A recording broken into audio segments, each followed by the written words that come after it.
Le mythe de l'amour. Deuxième partie. Bonjour, bonsoir. C'est cela. L'amour, le sentiment d'amour, est-il réel ou surfait? Les chanteurs, les poètes, les écrivains, tous, sans exception, chantent et écrivent l'amour à tous les temps et le crient sur tous les toits. Voilà pourquoi je me suis décidé pour un deuxième volet. Le sentiment d'amour a la particularité d'apporter une énorme somme d'énergie et d'être dans un état presque euphorique et platonique. Platonique dans le sens surtout de planer tel un papillon au vol saccadé, une sorte de drogue qui trouve sa chimie directement dans le cerveau et qui déverse sa béatitude par vagues d'ivresse dans le cœur.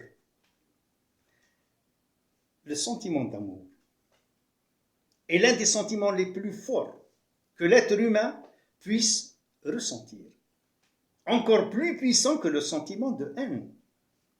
Et pourtant, il y a des personnes qui cultivent leur haine comme d'autres cultivent leur rose, avec amour même. Celle ou celui qui aime peut-il un jour haïr l'objet de son amour? Oui, parfaitement. J'ai vu à travers mon vagabondage bibliophilique, si je peux m'exprimer ainsi, la transformation des sentiments de Jekyll à Mr. Hyde. Dans le sentiment d'amour, il y a toujours un prêté pour un rendu, c'est-à-dire un intérêt quelconque. L'homme voit en cette femme la Vénus de ses rêves. Vrai ou supposé, la question n'est pas là. Il voit en elle, pas une femme, mais la femme. Et la veut pour lui tout seul. La femme de même voit en cet homme son Quasimodo chéri. Si par la suite, son espoir à lui ou à elle est bafoué, il ou elle peuvent haïr sans retenue et sans pitié l'un pour l'autre. Mais il y a aussi la puissance exceptionnelle de l'amour qui va jusqu'à la mort. Je vous donne quelques exemples historiques. Gizeh, en Égypte, 30 ans avant Jésus. À l'annonce de la fausse mort de Cléopâtre, Marc-Antoine se poignarde lui-même et quand Cléopâtre voit son cadavre, elle se laisse piquer par une vipère et meurt elle aussi. Presque la même scène à Vérone, en Italie, pour Roméo et Juliette, sauf que c'est une pièce de Shakespeare, mais qui s'inspire sur des histoires authentiques. Le Taj Mahal, une des merveilles du monde, qui abrite dans la tombe les corps de l'empereur moghol Shah Jahan et son épouse Mumtaz Mahal. Dans les années 30 du siècle dernier, une petite serveuse dans un café et un délinquant notoire sèment la peur et la panique en Louisiane et deviennent ennemis publics, traqués par toutes les polices de l'État, jusqu'à leur mort. Bonnie Parker et Clyde Barrow. Édouard VIII, futur roi d'Angleterre, refusa la couronne pour garder l'amour de Wallis Simpson. Elizabeth Taylor et Richard Burton, entre amour et haine, ont divorcé une multitude de fois. Le symptôme de dépendance affective, s'il y a un rejet, la blessure peut se transformer en une haine incontenable. On retrouve ce dualisme des pulsions non seulement en amour, mais aussi en politique et en affaires. Dans un livre, si tu ne tournes pas la page, tu ne liras que le même texte. L'amour, c'est pareil.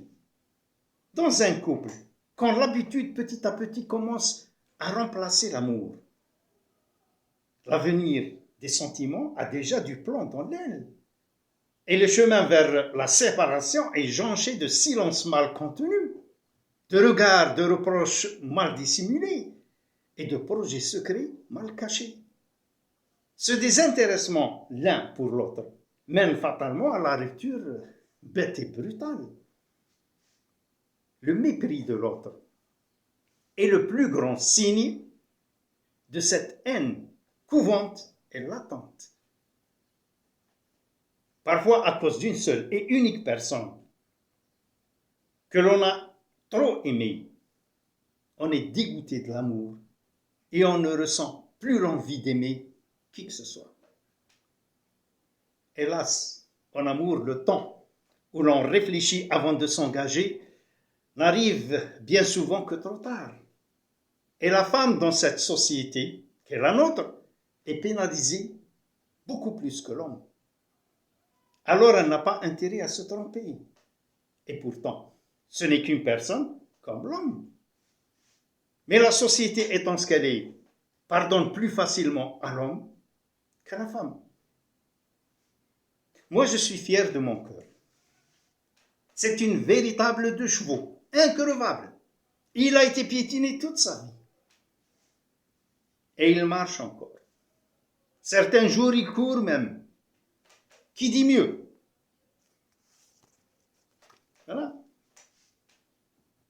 Mais en tant qu'homme, si je veux être honnête, et cela n'engage que ma personne, je dois rendre hommage à la jante féminine, qui, de par sa féminité et sa faiblesse supposée, possède beaucoup plus d'aptitude à l'amour que l'homme. La femme a aussi beaucoup plus d'amour pour ses enfants que l'homme. Beaucoup plus d'amour pour son mari que celui-ci pour sa femme. C'est une vérité, je l'ai dit, et cela n'engage que ma personne. L'homme abandonne sa femme et ses enfants plus facilement que ne le ferait l'épouse envers son mari et ses enfants. C'est bien connu. Vous savez, une illusion de moi, c'est une vérité en plus. Donc restons réalistes. Mais il faut dire aussi que la femme, dans le réalisme, ne perd jamais le nord. Et même au bord de l'hystérie, elle ne déteste jamais son mec, au point de lui rendre, par exemple, ses diamants. Quelqu'un de ma connaissance m'a dit un jour,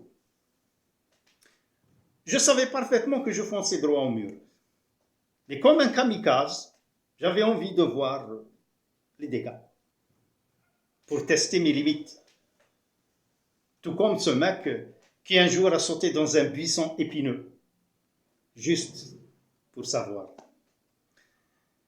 Pour terminer ce deuxième volet, je profite de cette vidéo pour lancer un avis de recherche. Des fois que ça aurait un écho. Qui sait? Je suis à la recherche d'une déception amoureuse qui puisse me faire perdre au moins 10 kilos avant l'été. De cette perle rare, j'attends un signe.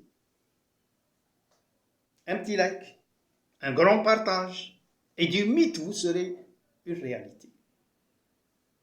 Salut!